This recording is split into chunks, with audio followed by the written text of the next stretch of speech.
After nearly 2 decades, Chavismo lives on in Venezuela. Nicolas Maduro is set to remain in office for 6 more years, despite mounting pressure both at home and abroad. There was ferocious pressure from the government of Donald Trump to stay in the elections in Venezuela, and they couldn't do it. They tried to stop the elections in Venezuela, and they couldn't do it.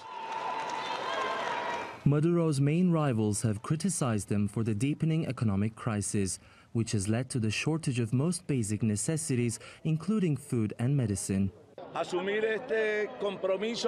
We've come to make this promise to the country, this historic challenge in the face of the tragic situation that Venezuela is going through, which doesn't allow for comfortable positions, and even less so the inaction by anyone at this critical time.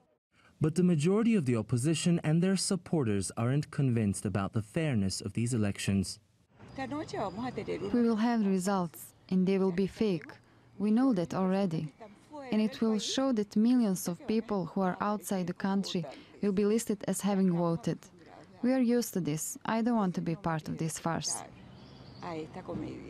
Opponents of Maduro say the Electoral Commission is too close to the government, and they fear there will be fraud. Also, most mainstream media outlets are owned by Maduro supporters.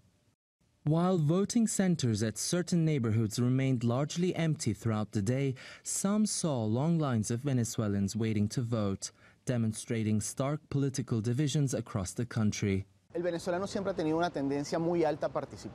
Traditionally, the voter turnout rate is quite high in Venezuela, but the participation has been lower this time because the larger opposition bloc has been left out of the process, and that reduces the potential this vote could have in resolving the ongoing political impasse. Unlike Caracas, several Latin American capitals have seen large protests against elections. Most South American governments have already called these elections illegitimate, and along with the United States and the European Union, they have warned of new sanctions against the government. Regardless of their political views, the majority of Venezuelans agree on the urgent need for economic recovery. Once one of the wealthiest nations in South America, Venezuela is now suffering one of its worst economic crises. With a 90% poverty rate, most people are struggling to find or afford basic necessities like food and medicine. And for many, it's still not clear how another 6 years of Maduro in office could change that. It is Tiyansan, TRT World, Caracas, Venezuela.